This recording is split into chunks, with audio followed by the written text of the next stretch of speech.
복된 주일 예배에 오신 여러분 환영합니다. 예배하는 모든 분들 그리고 여러분 삶 가운데 우리 주님께서 은혜와 평강 그리고 풍성한 복을 하나님께서 허락하여 주실 줄로 믿습니다. 여러분 꽃샘바람이란 말 들어보신 적 있어요? 꽃샘바람 뭐라고요? 꽃샘바람. 예. 이 샘이란 단어는 시샘하다라는 단어예요.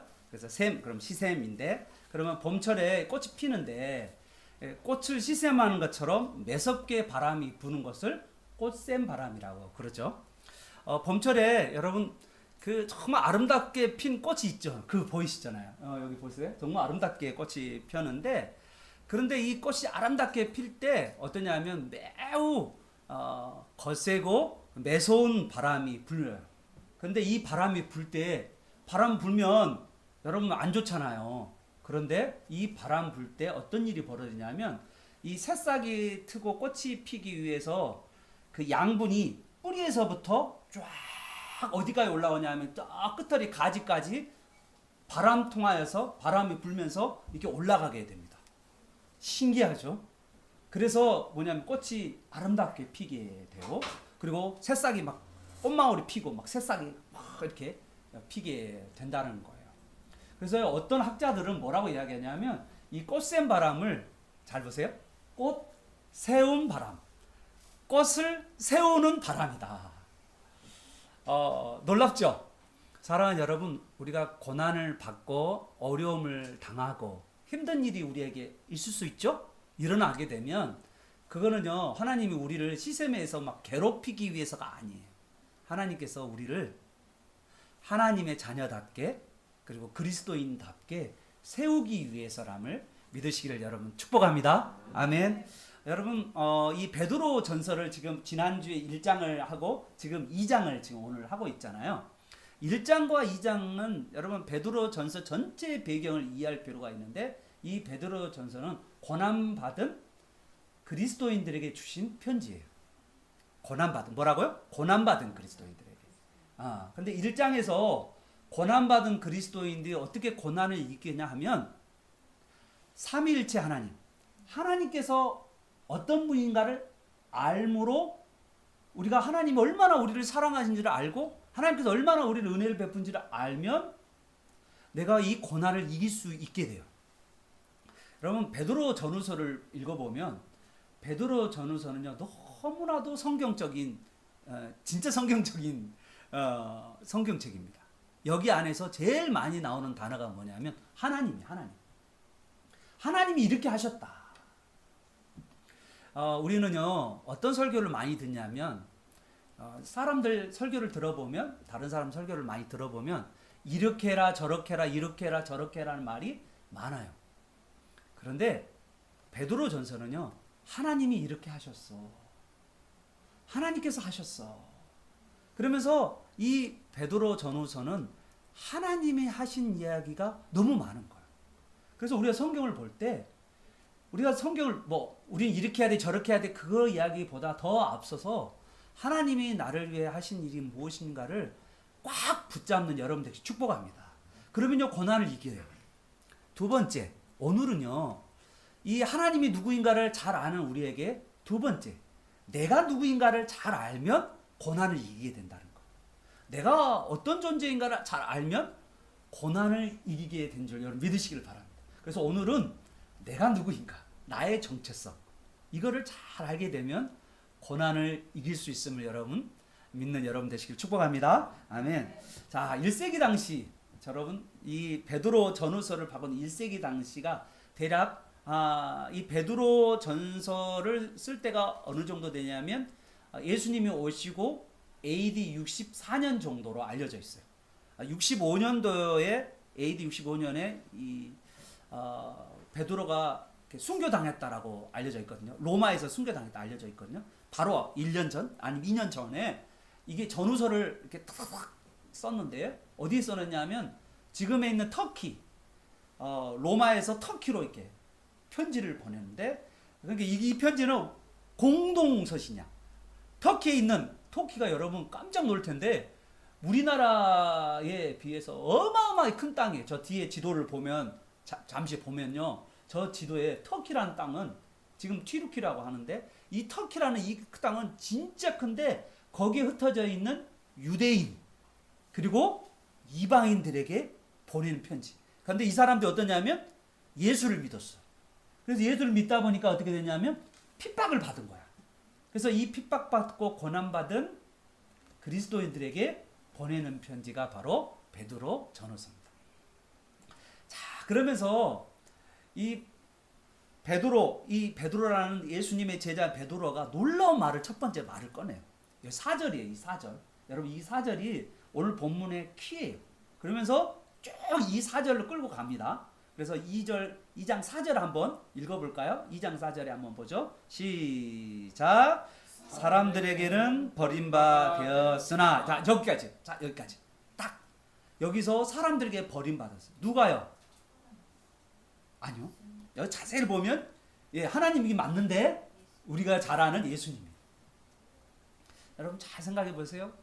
내가 지금 핍박받고 고난받았는데 지금 핍박받고 고난받는 사람들에게 베드로가 어떤 편지를 보냈냐면 너희가 지금 핍박받고 받고 있잖아. 그런데 먼저 그리스도께서 핍박받고 고난받으셨다. 그리스도께서도 핍박과 고난을 받았어. 심지어는 어떻게 됩니까? 핍박받고 고난받고 채찍질 당하시고 옷을 벗기심을 당하시고 그리고 십자가의 못을 박히시고 그리고 몸 안에 있는 물과 피가 다 쏟으셨잖아요. 그런 버림을 받으신 분이 바로 예수님이야. 그런 거예요. 그런데 이런 죽음이 누구를 위한 거죠? 예수님이 죄 때문에 당한 고통인가요? 아니요. 누구 때문에요? 우리를 위해서요. 그렇게 버림받았단 말이에요. 그런데 더 놀라운 사실. 자, 여기서 이제 우리가 포인트를 잡아야 돼요. 버림받았는데 하나님께서 예수님을 어떻게 세웠냐는 거예요. 하나님이 그 버림받은 고난받은 예수님을 어떻게 세워주셨냐는 거예요. 자, 그래서 첫 번째 여러분 보시면 4절을 보십시오. 하나님께서 예수님을 어떻게 세웠냐면 4절에 산돌 동그라미. 거기다 동그라미 해야 돼. 여러분 동그라미 해야 돼. 성경에다 동그라미 하셔야 됩니다. 산돌. 하나님께서 뭘 만들었다고? 예수님을 산돌. 산돌. 리빙 스톤. 산돌. 이렇게. 두 번째 하나님께서 뭘 만드셨냐면 6절을 보십시오. 하나님께서 보배로운 모퉁이 돌. 자, 모퉁이 돌에 동그라미. 자, 하나님께서 예수님을 핍박받고 고난받고 죽으신 그 예수님을 하나님께서 뭘 만들었어요? 산돌. 그리고 뭐라고요? 모퉁이 돌. 이 두 가지 돌로 세우셨다는 거야. 아, 이게 뭐냐? 여러분 그러면 돌이 살아 있어요? 예? 돌이 살아 있어요? 아니잖아요. 그런데 뭐라고 이야기하냐면 산돌이라고 이야기하시는 거예요. 이 산돌이라는 뜻은 어떠냐면 부활하셨다라는 뜻이에요. 썩지 않고 쇠하지 않고 병들지 않는 몸. 그 부활의 몸. 그 몸을 가진 부활하신 예수님을 산돌로 표현한 거예요. 그런데 이 산돌은 어디다 쓰냐면 새 성전에다 써요. 여러분 이제 잠깐 보겠습니다. 잘 보시면 제가 이제 옛날 성전을 보여줄까요? 자, 옛날 성전을 보여주세요. 여기 옛날 성전이에요. 구약의 성전, 솔로몬 성전, 또 신약에는 헤롯 성전이라는 성전이 있었어요. 여기 이 성전은요 항상 고정되어 있어요. 예루살렘에만 가야 돼요. 다른 데에서 제사를 드리면 그거는 하나님이 싫어하세요. 오직 여기에서만 예루살렘에서만 제사를 드려야 돼요. 구약은 그랬습니다. 그리고요 구약에는요 제사를 드리는 제사장이 딱 정해져 있어요. 혈통이 딱 정해져 있어요. 아론의 후손들만 제사를 드릴 수가 있어요. 레위 지파 사람들만 제사장으로 부르심을 받을 수가 있어요. 다른 사람들은 절대코 제사를 드리면 안 돼요. 제사를 드리면 죽어요. 딱 정해져 있다고요. 구약은요 완전히 정해져 있어요. 그리고 여기 성전은 딱 고정되어 있어요. 고정되어 있고 정해져 있는 거예요. 구약은 아주 엄격해요. 너무나도 엄격합니다. 그런데 여러분 신약에 오면, 자 신약의 모습을 보겠습니다. 신약에 보면, 네, 신약에 온 이 산돌은 뭐냐면요, 성전이, 예수님이 새 성전이 되셨는데, 자 따라서 해보세요. 예수님은 새 성전이다. 헤롯 성전도 아니고요, 저기 솔로몬 성전도 아니고요, 딱 고정된 성전이 아니고 예수님은 새 성전이 되셨는데, 얼마나 웃기냐, 이 새 성전은 점점점 커져가는 성전이에요. 성전이 딱 여기 머물러 있는 이 성전이 아니라, 고정된 성전이 아니라 예수님 때문에, 살아있는 산돌 때문에 점점점 커져가는 성전이에요. 믿으시면 아멘. 그래서요 여러분, 누구도 성전이냐면 예수님께 접붙임을 받는 여러분도 성전인 거예요. 믿으시면 아멘. 오, 오썸, 소름 끼쳐야 돼요. 그러니까 예루살렘의 성전이 어디까지 퍼진 거예요? 온 지구까지 다 퍼진 거야. 지금 예루살렘 갈 필요 있어요, 없어요? 하나님을 만나러 필요가 없는 거야. 왜냐하면 예수 그리스도 안에서 우리가 성전이 되어버렸어. 할렐루야. 더 놀라운 사실. 더 놀라운 사실. 예수님은 뭐라고 했냐면 6절에 보니까 모퉁이 돌이 되셨어요. 자, 모퉁이 돌이란 게 뭐냐면, 여러분, 성전을 지으면 여기 봐요. 위쪽 지붕과 이쪽 지붕이 있는데, 이 지붕을 꽉 흔들리지 않고 붙잡는 게 뭐냐면, 이 가운데 딱 들어가는 돌이 모퉁이 돌이. 뭐라고요? 모퉁이 돌. 예수님이 이 모퉁이 돌이 되는데, 이 말은 전 세계 1세기 당시 유대인들이 있었잖아요. 처음에 하나님을 믿었던, 그리고 예수님을 먼저 영접했던 유대인들이 있었어요. 그리고 그 다음에 유대인을 통하여서 뭐냐면 이방인, 전 세계에 흩어져 있던 이방인들이 예수 그리스도 안에서 큰 성전이 이루어지는데, 예수님이 어떠냐면 유대인과 이방인들을 딱 묶는 모퉁이 돌이 되었어요. 그래서 유대인과 이방인을 흔들리지 않고 꽉 모정해서 유대인과 이방인이 아닌 모든 사람이 예수님 안에서 제사장이 되는 그런 놀라운 은혜를 주심을 믿으시길 바랍니다. 사랑하는 여러분, 저는 요즘에 우리 지금 그 이스라엘 지역에 대해서, 이스라엘에 어떤 일이 벌어지고 지금 있죠? 전쟁이 벌어지잖아요. 이 전쟁을 여러분 잘 생각해 봐야 돼요. 이 전쟁은 하나님이 뜻일까요? 아닐까요? 여러분, 좋아요. 자, 여러분, 이 전쟁할 때 처참하게 했는데, 여러분, 이 전쟁에서 누가 이겼으면 좋겠어요? 이스라엘 사람이 이겼으면 좋겠다. 그런 생각이 있을 거예요. 왜냐하면 우리는 왠지 이스라엘 사람, 여러분, 이스라엘 사람들은요, 유대인들이에요. 유대교를 믿습니다. 예수님을 믿어요, 안 믿어요? 안 믿어요. 여러분 잘 아셔야 돼. 예수 그리스도 안에서 1세기 당시에 유대인이든 이방이든 예수 그리스도 안에서 새로운 민족, 새로운 사람을 만드신 거예요.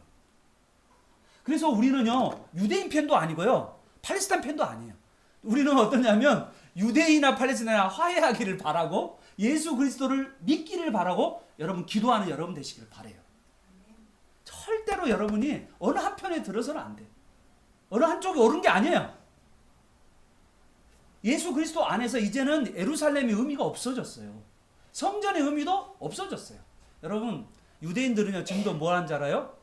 유대인들은 제사장 혈통을 찾아요. 여러분, 제사장 혈통을 찾으면 뭔지 알아요? 제3성전이라는 새로운 성전을 유대인들은 짓고 싶어 하거든요. 여러분, 그거요, 뭐가 문제인지 알아요? 제3성전은 자기들만 예배드리는 거예요. 자기들만, 유대인들만 예배드리는 공간이 된다는 거예요. 여러분, 하나님은 그걸 원치 않으세요. 하나님께서는 뭐 하기를 원하시냐면, 유대인과 이방인이 없어지고 이제 예수 그리스도 안에서 새로운 사람, 새로운 그리스도인이 되기를 바라신다는 사실, 여러분 꼭 기억하시길 바랍니다.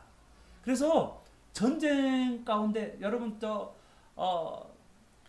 러시아가 우크라이나 나라도 어떤 나라냐면, 이 두 나라도 그리스 종교라고 하는 기독교를 믿는 나라예요. 어느 편을 들 수가 없어요.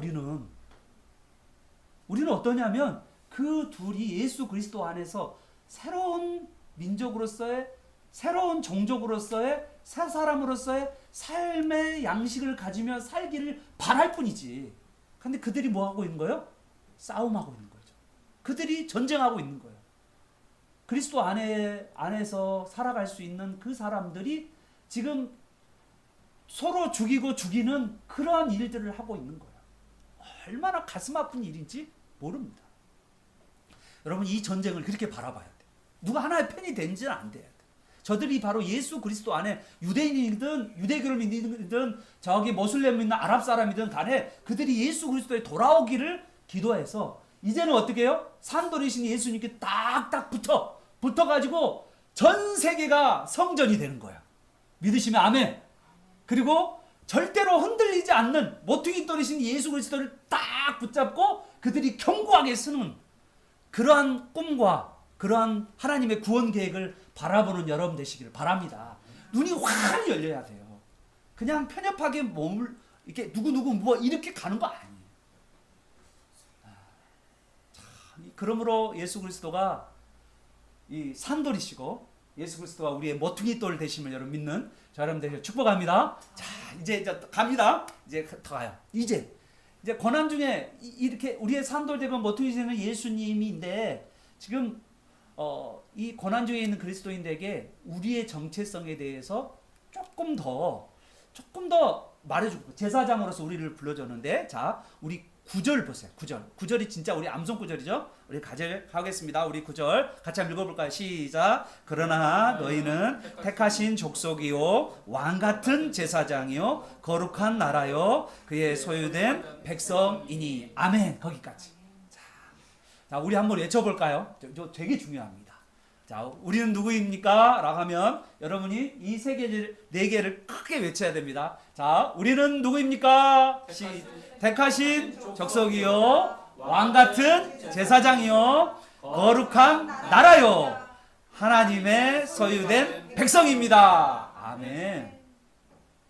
여러분, 여기 안에서 하나님이 하신 일이 얼마나 놀라운지를 여러분, 예수님을 뭘로 불렀냐면 하나님께서는요 산돌 모퉁이 돌로 불렀잖아요. 그래서 이제는 지구적 성전을 지으셨잖아요. 그죠? 그리고 우리를 거기에 제사장으로 불러주셨어요. 자, 그런데 그걸 구체적으로 지금 설명하는 거예요. 하나님께서는 우리를 뭐라고 부르냐면 너는 택하신 족속이요, 너는 왕같은 제사장이요, 너는 거룩한 나라요, 소유된 백성이다 라고 예수님은 산돌 모퉁이 돌 부르고 우리는 이렇게 불렀다. 우리는 예수님께 딱 접붙임을 받으면서 고난 중에 가슴 답답한 일 가운데 이 내가 어떤 존재인가를 분명하게 알면 살아갈 수 있어요.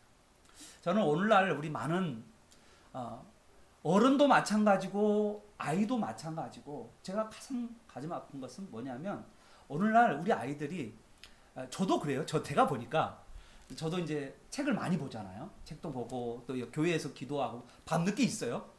그러면 낮에는 책 보고 기도하고 좀 다니다가 이제 사람도 만나고 대화도 나누고 그렇게 하다가 이제 교회에 오면 피곤하잖아요. 그러면 피곤하면 뭐 할까요? 여러분 피곤하면 뭘 봐요? 예? 예, 유튜브 보자. 유튜브 딱 누워서 여러분 알죠? 피곤하니까. 난 피곤하니까. 이제 왜냐하면 오늘 하루 종일 고생했잖아요. 나를 위로해 줘야 하잖아요. 그래서 피곤하니까 탁 유튜브를 봐요. 유튜브를 보다 보면 어떻게 될까요? 날이 새요. 안 그러나요? 유튜브를 보다 보면 어떤 분들은 유튜브 아니고 웹툰 본다 있더라고요. 웹툰을 보니까 어느 순간에 날이 새요. 그러면 어떻게 될까요? 그 다음날 게임을 하다가 그 다음날 가요. 그러면 회사를 가든 학교를 가든 교회를 가든 어떻게 될까요? 졸아요. 비몽사몽. 하나님이 우리를 이렇게 부르셨을까? 그죠? 제가 그래서 고민한 것이에요. 제가 피곤하면 저는요, 제가 공부할 때 제가 하는 습관이 있어요. 저는 앉아서 공부하면 제가 20대 때 공부할 때는 하루에 공부하면 앉으면 오전에 아침 먹고 점심 먹을 때까지 화장실 간 거 외에는 안 가요. 어디 움직이질 않아요. 한 서너 시간 앉아서 공부했어요. 진짜요. 근데 지금은요 안 돼요. 지금은 그렇게 공부하면 몸이 완전히 망가져요.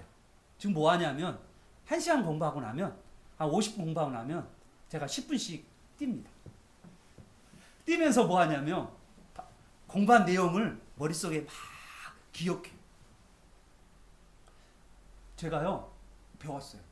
밤 늦게 되니까 자꾸 피곤하니까 뭘 보여요? 유튜브, 웹툰, 뭘 보고 싶어요?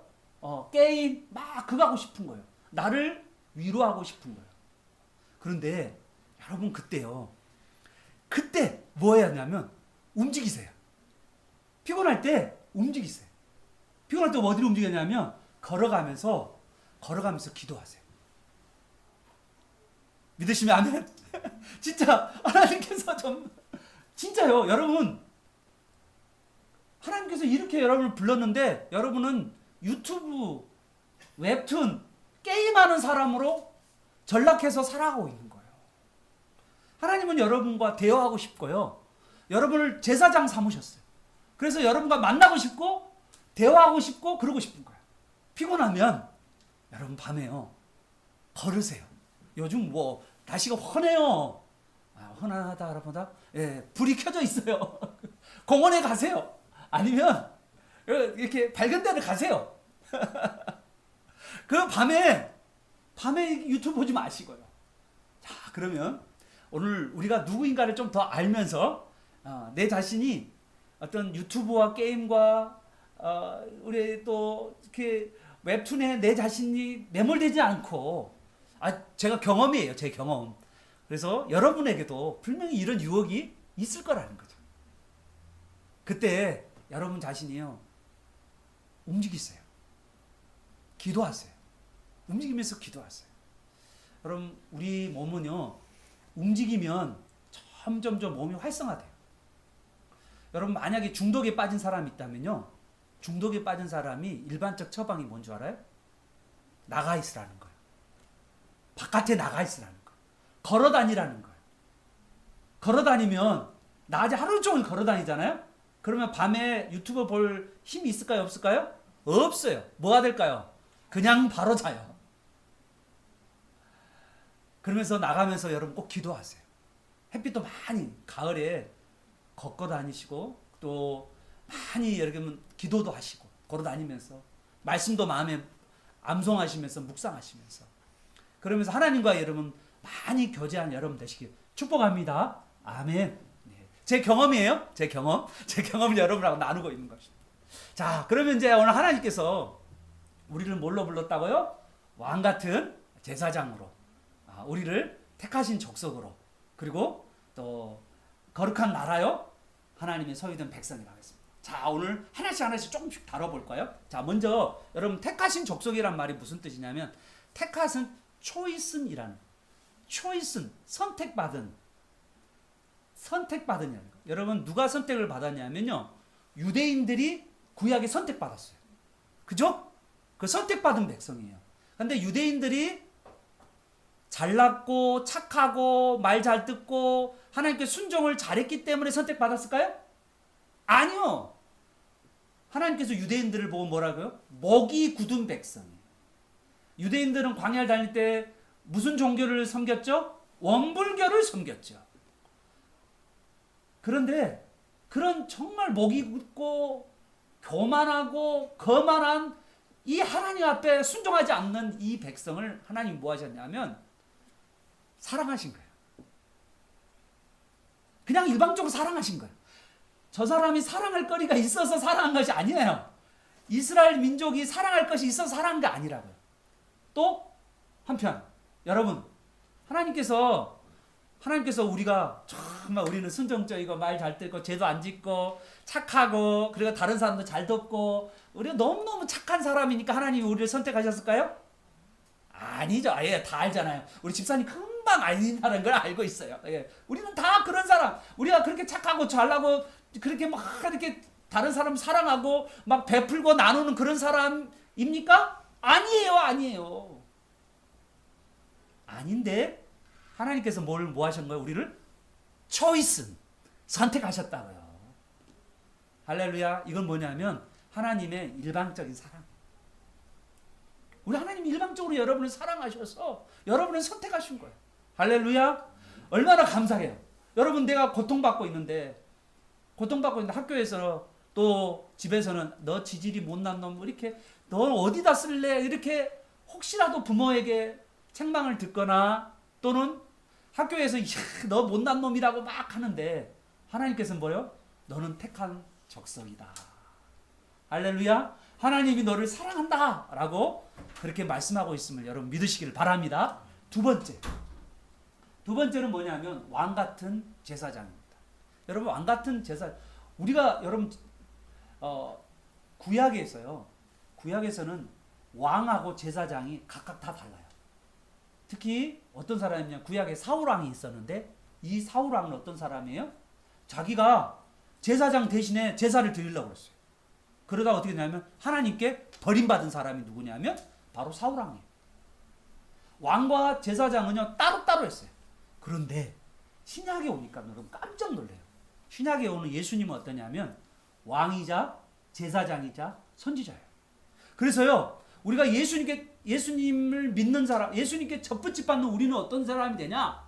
어떠냐면 우리가 왕 같은 제사장. 예수님이 왕이고 제사장은 선지자인데 우리도 왕 같은 제사장으로 부르심을 받게 된다는 거예요. 여러분, 구약에는요 제사 드리는 사람이 딱 정해져 있다니까요. 누구만 제사 드려요? 제사장. 그것도 하나님 지성소 앞에 가장 가까이 갈 수 있는 사람은 대제사장 딱 한 사람. 그런데 지금은 어떻게 합니까? 여러분, 지금 전 세계 누구나 예수 그리스도 안에서 하나님께 제사를 드리고 하나님께 예배를 드릴 수 있는 특권을 누리게 됨을 여러분 믿으시기를 바랍니다. 우리는요 그런 제사장이 되었다고. 우리는 하나님 앞에 나올 수 없는 존재인데 예수 그리스도로 말미암아 우리가 제사장이 돼요. 여러분, 제사장이란 건요 하나님과 만물 대표해서, 하나님과 만물 사이에 만물을 대표해서 우리가 하나님께 예배드리는 사람인 거예요. 자, 우리 따라서 해봅시다. 나는 뽑혀서 왔다. 뽑혀서 이 자리에 온 거예요. 만물을 대신해서 여러분이 예배를 드리지 않는다. 하나님께 예배 드리지 않는다. 만물이 탄식을 해요. 아니, 저 사람 제사장이 어디서 예배를 안 드리고 지금 내가 저 제사장 때문에 내가 지금 살고 있는데 말이 안 되네. 제사를 왜 하나님께 예배를 안 드려? 저 제사장? 그렇게 만물이 여러분 보고 힐난해요. 만물이 탄식을 한다고. 여러분, 아니 제사장 하나님께 뽑혀진 사람인데 지금 뭐 하는 거야 지금? 예배도 안 드리고 저기서 뭐 하는 거야? 만물이 여러분 야단을 친다니까요. 똑바로 살라고. 아니, 당신들이 제사장으로 뽑혔는데 당신들 좀 똑바로 좀 신앙생활 하세요. 하나님 앞에 똑바로 예배 좀 드리세요. 하나님은 그렇게 지금 만물들이 여러분을 향해서 탄식하고 야단친다니까. 하나님께 뽑힌 사람이 지금 뭐예요? 그 모양이. 그렇게 본다니까요. 충격받았죠? 여러분이 그런 사람이에요 지금. 만물을 대표해서 하나님께 예배드리는 사람이라니까요. 할렐루야.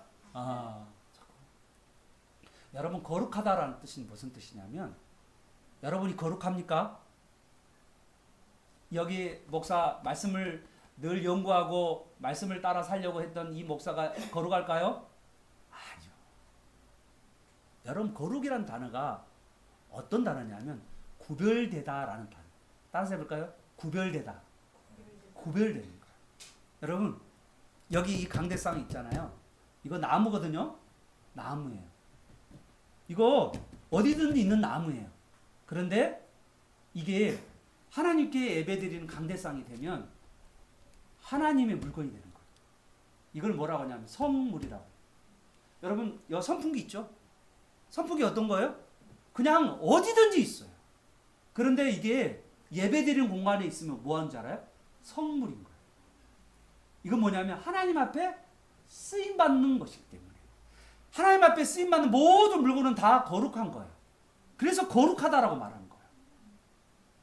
여러분, 이 거룩하다란 말은 하나님께 이미 바쳐졌다라는 뜻이에요. 여러분이 어떤 분이냐면 하나님께 이미 바쳐진 존재예요. 여러분은 하나님 거예요. 하나님께 바쳐졌다고요, 여러분이. 이미 하나님께서 여러분을 쓰시려고 하나님, 너는 내 거 구별해 놨어요. 여러분, 거룩한 것과 거룩하지 않은 것이 구약에는 구별되잖아요. 얼마나 많아요? 그런데 하나님이 여러분을 구별했어요. 내 것이라고. 그리고 나를 위해 존재한다고. 우리는 누구를 위해 존재하냐면 하나님을 위해 존재하는 거예요.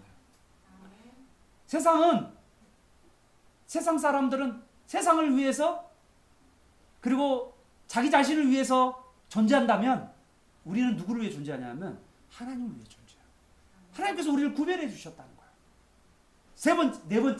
네 번째 뭡니까? 우리는 어떤 사람이에요? 하나님의 소유된 백성입니다. 자, 여러분, 이 소유된 백성이란 말에 여러분 놀라운 진리가 들어있어요. 여기 소유라는 이 단어가 어떤 단어냐면 보물, 보석이라는 단어예요. 소유. 히브리어로 세귤라라고 합니다. 세귤라라고 해요. 보물, 보석. 구약 성경에 보면 너는 나의 보석이고 나의 보물이다라는 말이 이사야도 있고 여러 선지서에서 이 말이 있어요.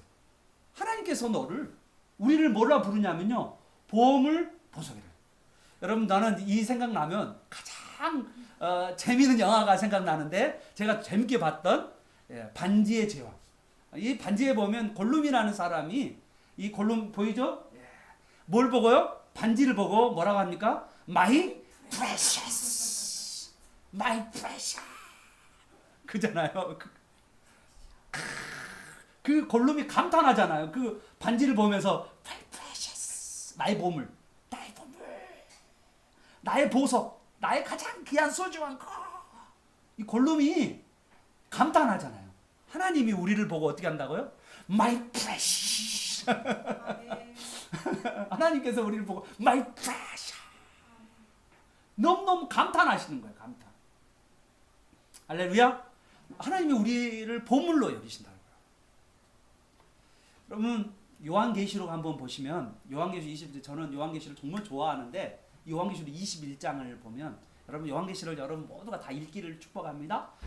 이번 우리가 계속해서 성경을 읽어가는 가운데 여러분 특별하게 요한계시록 읽으세요. 그리고 요한계시록 강의가 다, 설교가 다 올라와 있어요. 우리 유튜브에 요한계시록 올라와 있는데 요한계시록 21장에 가보면 우리에 대해서 나와요.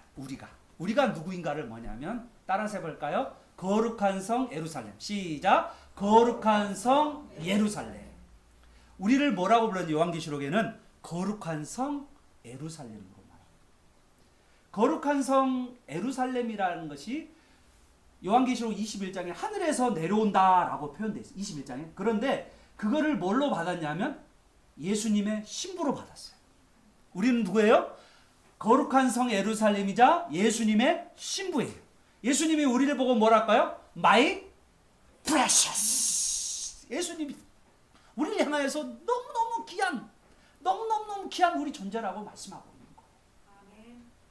예수님이 우리를 그렇게 해요. 그래서 우리를 보석 같다라는 이야기가 어떻게 나오냐면 요한계시록 21장 11절에 가보면 이 말씀이 있습니다. 여러분 깜짝 놀랄 텐데 이 거룩한 성 예루살렘을 뭐냐면 그 성의 빛이 귀한 보석 같고 벽옥과 수정같이 막더라. 우리를 보석으로 표현하고 있는 거예요.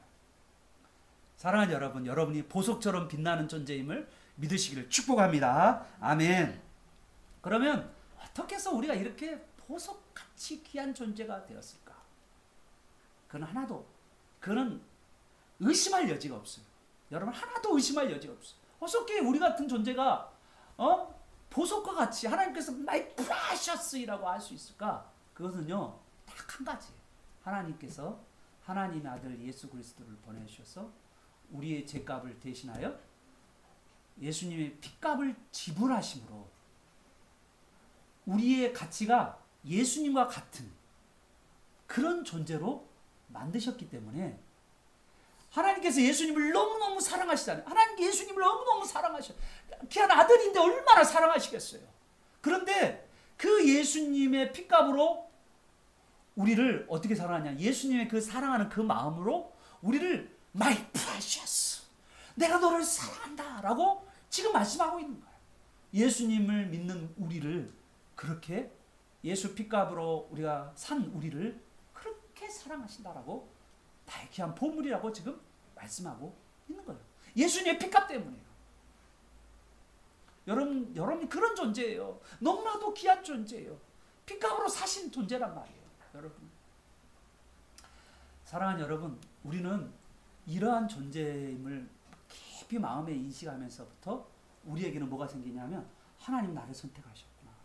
하나님 나를 왕같은 제사장으로 하나님을 만난 자리에 이 세상을 대표한 자로 나를 부르셨구나.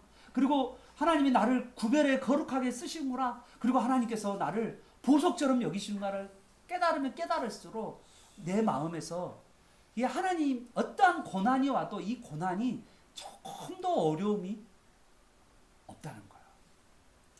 더 놀라운 사실은요, 여러분, 이 이야기를 조금 더 자세하게 푼 게 9절 하반절이에요. 여러분 9절 하반절 한번 읽어보기 바랍니다. 우리 암송을 했으니까 시작. 이는 너희를 어두운 데서 불러내어 그의 기이한 빛에 들어가게 하신 이의 아름다운 덕을 선포하게 하려 하십니다. 아멘. 여러분, 우리는 어둠에 있었어요. 어디요? 어둠. 우리는 어떤 사람이냐면 어둠 가운데 있는 사람. 저는 여러분 어둠을 세 가지 정도 여러분하고 나누고 싶어요. 첫 번째 어둠은 뭐냐면 우리가 지성적인 어둠. 뭐라고요? 지성적 어둠. 이 지성적 어둠이라는 것은 뭐라냐면 우리는요 너무나도 자기 중심적이고 인본적인 세계관을 가지고 내 마음대로 내 나름대로 내 하고 싶은 대로 살아가는 그런 존재예요. 그래서 하나님을 알지 못하는 그런 자예요. 내가 하고 싶은 대로만 하는 사람들이 바로 나예요. 내 하고 싶다는 거예요. 그게 바로 지성적인 어둠이 있어요. 우리 안에는. 또 한 가지 우리 안에는요 영적인 어둠이 있어요. 우리는 이 영적 어둠 때문에 아무리 내가 어떤 내 감각을 가지고 오감 육감을 가지고 신령한 것을 찾으려고 하지만 내가 이 영적인 어둠 가운데 있기 때문에 하나님을 자각하거나 삼일째 하나님을 알 수가 없어요. 우리가 아무리 생각하고 이성으로 추론하고 똑똑한 사람이라도 이 영적인 어둠 가운데 있으니까 하나님을 알 수가 없어요. 우리는 그런 어둠이 있는 거예요. 내 마음대로 하고 싶은 지성적 어려움, 그 다음에 내가 하나님을 알고 싶어도 알 수 없는 영적인 어두움이 나에게 있습니다. 그런데 이런 영적 어두움, 지성적 어려움 가운데 있는 우리에게 하나님께서 하나님의 아들 예수 그리스도 요한복음 1장 빛으로 오신 예수, 빛을 보내주셨어요. 예수님이 바로 빛이세요. 어둠 가운데 있는 우리의 눈을 밝게 빛나는 빛과 되신 분이 바로 예수님이라는 거예요. 그래서 우리는요 따라서 해보세요. 개안 수술을 했다. 시작. 개안 수술을 했다. 우리가 누구였어요? 요한복음 9장에 가보면 우리는 맹인인 거예요. 소경인 거예요. 우리는 지성적 어둠 가운데 영적 어둠 가운데서 맹인이었단 말이에요. 하나님을 알 수도 없고 내 마음대로 살아가는 존재였단 말이에요. 그런데 우리가 어땠습니까? 예수 그리스도의 빛이 우리 안에 들어옴으로 말미암아서 우리는요 빛을 가운데로, 빛 가운데로 나오는, 그래서 하나님을 알게 되는 그런 놀라운 은혜가 임하게 됩니다. 여러분, 우리가 제가 말하지 않은 마지막 세 번째 어둠이 뭐냐면 도덕적 어둠. 1세기 당시에 충격적인 것은 로마의 귀족들과 그리고 로마의 황제들이, 로마 황제 중에서도 많은 황제들이 동성연애를 했대요. 여러분 로마서를 여러분 읽어보면, 로마서 1장에 가보면 여러 가지 로마인들의 죄에 대해서 이야기하면서 동성애를 이야기해요. 우리는요 하나님을 알지 못하고 그리고 하나님의 말씀을 모르면 어떻게 되냐면 우리는 도덕적 타락을 할 수밖에 없어요. 이 세상의 모든 사람들은 도덕적 타락을 가지게 되는데 가장 큰 도덕적 타락이 뭐냐면 성적인 타락이에요. 우리 모두는 다 이 성적인 것에 매여서 살아가요. 모두가 다. 그런데 이 어둠 가운데 있는 우리에게 하나님께서는 하나님의 아들 빛 대신 예수 그리스도를 요한복음 1장 그 예수님을 보내주셨다는 것입니다. 그래서 여러분 종교개혁자들 이게 제네바에 있는 종교개혁자들이 있는 동산인데 그 동산의 이 벽에 보면 어떤 말이 되냐면 놀랍게 라틴어로 되어 있어요. 한번 읽어볼까요? 포스트는 애프터, 영어로 애프터야. 그 다음에 테네브라스는 어둠이야. 여기 다크니스야. 그 다음에 룩스는 그 다음에 라이트야. 어둠 후에 빛. 어둠 위에 우리가 빛이 있게 되었다는 사실 믿는 여러분 되시길 바랍니다. 이 빛을 누가 주셨냐면 예수 그리스도예요. 이 예수 그리스도께서 우리의 어두웠던 캄캄했던 지성과 우리의 영성과 그리고 우리의 도덕 감각을 이 예수님의 빛 되심으로 말미암아서 이 빛 대신 예수님께 더 가까이 감으로 말미암아서 우리는 이 빛 가운데서 살아가는 빛의 자녀로 우리를 불러주셨다는 사실이에요. 아멘 할렐루야. 우리는 이 빛의 자녀로서 이 빛 가운데 늘 가까이 가요. 예수님께로 더 가까이 나아가는 여러분 되시기를 축복합니다. 이제 마지막으로 여러분 정리하겠습니다. 여러분 오늘 베드로 전후서는요, 여러분 잘 읽어보면 하나님이 하신 이야기가 너무나도 많이 들어있어요. 하나님이 어떤 분이시냐면 우리에게 구원을 주셨어요.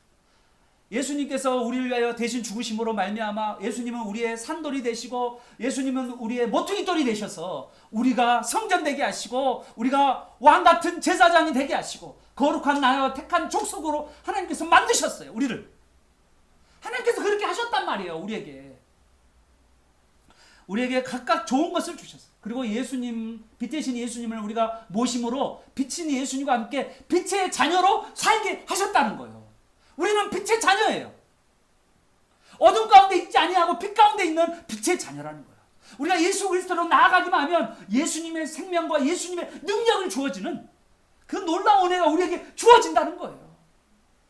우리는 빛 가운데 살아가는, 어둠에 있지 아니하고 빛 가운데 살아가는 그런 존재이라는 것입니다. 사랑하는 여러분, 우리는요 오늘 마지막에 우리가 이 빛 가운데 살아가게 되신 이 구원에 어울리는 삶을 살아야 되는데 그것이 바로 하나님의 아름다운 덕을 선전하는 거예요. 아름다운 덕이 뭡니까? 하나님께서 우리를 구원하신 거예요. 하나님께서 우리를 불러주신 거예요. 하나님 선택하신 거예요. 하나님께서 죄악 가운데서 우리를 구원하신 거예요.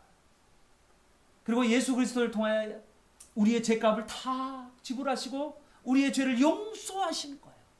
그리고 우리를 성령을 보내주셔서 우리가 마음을 깨끗하게 하시고 거룩하게 하시고 하나님께 더 가까이 가게 하시고 빛의 자녀로서 하나님께 빛을 비추는, 빛을 반사하는 하나님께 영광을 돌리는 삶을 살게 해주신 거예요. 여러분 제가 좋아하는 미국의 설교자 중에 한 분이 존 파이퍼 목사님인데 존 파이퍼 목사님은 뭐냐면 우리가 하나님을 기뻐할 때 하나님은 가장 영광을 받으신다고 말씀하셨습니다. 내가 하나님을 기뻐해요. 하나님을 내가 게임과 유튜브와 그리고 여러 웹툰에서 내 자신이 해서 이제는 어디냐면 하나님을 향하여 기뻐하며 하나님께 나아가면 그것 자체가 하나님의 영광을 반사하는, 하나님의 영광을 드러내는 삶이라는 거예요. 사랑하는 여러분, 학교에서든지 가정에서든지 그리고 직장에서든지 내가 하나님을 기뻐함으로 말미암아 하나님의 모습, 예수 그리스도의 아름다운 모습이 여러분 삶 가운데 나타나는 그런 놀라운 은혜가 여러분에게 있기를 축복합니다. 여러분의 삶의 구석구석에 여러 말로 예수님이 나 같은 죄인을 왕 같은 제사장으로 삼으셨고 나같이 집안에서 알아주지 않은 사람을 하나님께서 나를 보물로 삼으셨고 그리고 나같이 어둠 가운데 있는 사람, 내가 윤리적, 도덕적으로, 영적으로, 지성적으로 어두운 나를 빛 가운데로 인도하셔서 내 안에 빛이 들어오시고 그리고 빛 대신 예수님으로 어둠이 물러가고 나에게 빛을 따라 살아가는 복된 삶을 인도하신 그 하나님을 찬양하고 자랑하는, 이 하나님을 자랑하고 자랑하는, 선전하는 그런 우리 모두가 되기를 예수 그리스도의 이름으로 축원합니다. 학교 현장에서도 가정에서도 집에서도 우리 예수님을 높여드리고 하나님의 구원하심을 찬양하고 전하고 드러내는 저와 여러분 되시기를 예수 그리스도의 이름으로 축원합니다. 아멘.